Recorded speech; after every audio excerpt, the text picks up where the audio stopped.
உறவுகள் அனைவருக்கும் வணக்கம். இந்த பதிவு மாவீரன் பசுபதி பண்ணினார் அவர்களுடைய தீவிர ஆதரவாளரான தீபக் ராஜா அவர்களுடைய இறுதி ஊர்வலத்தில் பங்கேற்ற 100க்கும் மேற்பட்ட வாகனங்கள் காவல்துறை அதிகாரிகளால்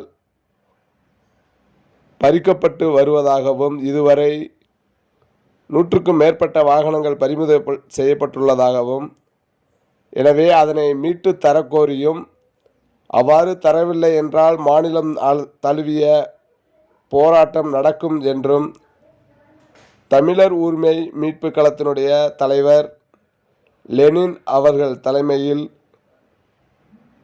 திருநெல்வேலி மாவட்ட ஆட்சித்தலைவர் அலுவலகம் முன்பு இந்த ஆர்ப்பாட்டம் நடைபெற்றது.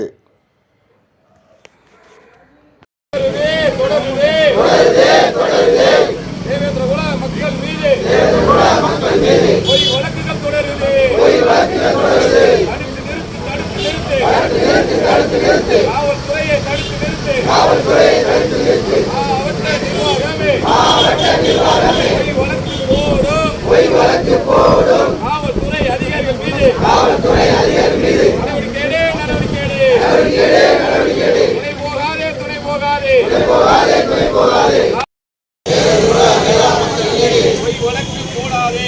வழக்கு போடாதே. ஏவாதே. அடக்குமுறையை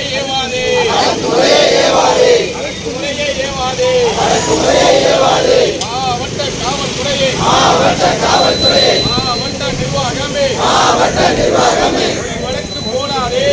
வழக்கு போடாதே.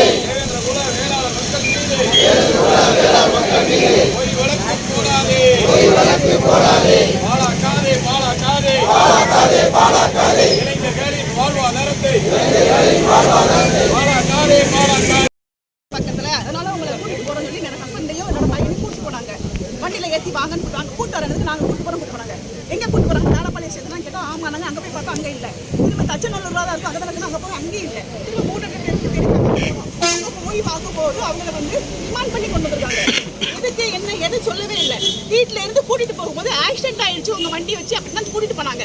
பொய்யான இதை சொல்லி கூட்டு போய் என்ன இதுக்கு ரிமாண்ட் பண்ணிருக்காங்க தெரியல. என்ன காரணத்துக்கு ரிமாண்ட் பண்ணிருக்காங்க சொல்லவே இல்லை. எங்க தீர்மானம் என்ன ரீசனுக்காக எதுவுமே சொல்லவே இல்லை. சொல்லாமே கூட்டு போயிட்டு அரெஸ்ட் பண்ணிட்டு கூட்டு போயிருக்காங்க. வெயிட் பண்ணுங்க, 1 மணி நேரத்துல விடுறோம். விசாரிக்க கூட்டிட்டு போறோம் சொன்னாங்க. 1 மணி நேரம் விசாரிச்சுட்டு வெயிட் பண்ணிட்டு திரும்ப வெயிட் பண்ணுங்கன்னு சொன்னாங்க. திரும்ப 1 மணி நேரம் வெயிட் பண்ண சொன்னாங்க. நாங்க 7 மணில இருந்து வெயிட் பண்றோம். விடுறோம் சொல்லி அவங்க விடவே இல்லை. லாஸ்ட்ல அந்த வண்டியை கூட்டிட்டு வந்துட்டு வண்டியை முன்னாடி வந்து நின்றுட்டு எஸ்பி சார் சொல்றாங்க நாங்க ஜெயிலுக்கு கூட்டிட்டு போறோம்னு சொல்றாங்க. ஒரு ப்ரொசீஜரா எஃப்ஐஆர் காப்பியோ எதுவுமே அவங்க எங்கிட்ட காட்டவும் இல்லை. ஒரு பேரண்ட்லாம் கேட்குறாங்க, என் பையனுக்கு 17 வயசு தான் ஆகுதுன்றாங்க, எப்படி கூட்டிட்டு போவீங்கன்னு கேட்டதுக்கு நாங்கள் செக் பண்ணிட்டோம்னு சொல்றாங்க. ஆனால் அவங்க ஆதார் கார்டை காட்டுறாங்க 17 வயசு ஆகவே இல்லை. அப்படி இருக்கும்போது நீங்க எப்படி கூட்டிட்டு போகலாம்? இத்தனைக்கும் ஜெபா பாண்டியன்றவங்களை தான் நாங்கள் கேட்டோம். அந்த ஜெபா பாண்டியங்கிறவங்க பப்ளிக் எவ்வளோ சர்வீஸ் பண்ணிட்டு இருக்காங்க. கலெக்டர் உங்களுக்கே தெரியும், கலெக்டர்கிட்ட கூட அவார்டு வாங்கியிருக்காங்க. அவங்கள பற்றி வீடியோ காட்டுறேன்னு சொன்னாங்க. அந்த வீடியோவில் இவங்க எதுவுமே பேசலை, சைகை காட்டுறாங்க. சைகையில் என்ன சொல்றாங்க? பப்ளிக்கையும் 2 பேருக்குமே சாதகமாக தான் பேசுறாங்க, எதுவுமே விரோதமாக அவங்க பேசலை. அப்படி இருக்கும்போது இவங்களை ஒரு நல்ல பர்சனை உள்ள கொண்டு போய் நீங்கள் இவங்க எப்படி வைக்கலாம்? வச்சதுங்க நாம எங்களை வெயிட் பண்ண சொல்லிட்டு விடுறோம்னு சொல்லிட்டு விடவே இல்லை. அவங்க ஒய்ஃப் சொல்றாங்க, ஜெபா பாண்டியனோட ஒய்ஃப் நீங்க விடலைன்னா நாங்கள் இங்கே தான் தற்கொலை பண்ணிப்போம் அப்படின்னு. அதுக்கு அந்த ஏஎஸ்பி சார் சொல்றாரு, என்ன சொல்றாருன்னா அந்த இன்னொரு லேடின்னு சொல்றாங்க, 2 பேர் தற்கொலை பண்ணிக்கோங்க அப்படி சொல்றாங்க. ஒரு பப்ளிக் சர்வெண்ட்டை சர்வீஸ் பண்ணிட்டு இருக்காங்க. ஒரு பொதுத்துறையில இருக்கிறவங்க பப்ளிக்கை பார்த்து இப்படி சொல்றாங்க. இவங்களை நம்பி நாங்க பப்ளிக் இருக்கலாம், அப்படித்தானே? எதுக்கு கூட்டு போனாங்க? எதுவுமே அவங்க சொல்லல. 5 மணிக்கு வந்து விசாரிச்சுட்டு வரேன்னு சொன்னவங்க. இத்தனைக்கும் அவங்க நாங்க ஏஎஸ்பிட்ட சொல்லுங்க அப்படின்றாங்க. எஸ்பிட்ட கேட்டா எனக்கு எதுவுமே தெரியாது. ஏஎஸ்பி சொல்றாங்க எனக்கு தெரியாதுங்க. லாஸ்டா சொல்றாங்க எல்லாம் உங்களுக்கு தான் தெரியும். ஏஎஸ்பி சார் சொல்றாங்க, அப்ப நீங்க வெயிட் பண்ணுங்க, என்னதான் ஏன் பொறுப்புல தானே விட்டுருக்கீங்க, வெயிட் பண்ணுங்க நாங்க விடுறோம் அப்படின்னு சொன்னாங்க. வெயிட் பண்ணி பார்த்து லாஸ்டா ஒரு கூண்டு வண்டியை கூட்டிட்டு வந்தாங்க. அழகா நீட்டா மெயின்டைன் பண்ணி ஏற்றி கூட்டிட்டு போயிட்டாங்க. அவங்க தொழில அவங்க கரெக்டா இருக்காங்க. பப்ளிக் எப்படி போனா பரவாயில்ல. எத்தனை பேருங்கிறது எங்கிட்ட காட்டவே இல்லை சார். யார் எங்களோட அண்ணனை அரெஸ்ட் பண்ணிருக்காங்க. அண்ணனை காட்டுங்கன்னா கூட எதுவுமே காட்டல. அவங்க மட்டும் மெயின்டைன் பண்றாங்க கரெக்டா. அந்த வீடியோ தான் அவங்களோட ப்ரூஃபை. உடனே நாங்கள் பேசணும்னு எதுவும் போனால் எங்களை வீடியோ எடுக்கிறாங்க. சும்மா வாசலில் இவங்களை விடுறதுக்கு அவங்கள கூப்பிட்றதுக்காக நாங்கள் போனால் எங்களை வீடியோ எடுக்கிறாங்க. எது எடுத்தாலும் அவங்க வீடியோ தான் எடுக்கிறாங்களே தவிர இவங்களோட உண்மையை அவங்க எதுவுமே பார்க்கல.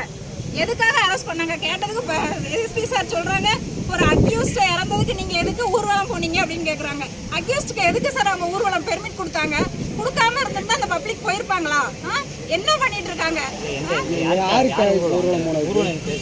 ஊர்வலம் வேற ஏதோ சொன்னாங்க, தீபக் பாண்டியன் அவங்களுக்கு பெர்மிட் கொடுக்காம இருந்தா பப்ளிக் எப்படி போயிருப்பாங்க?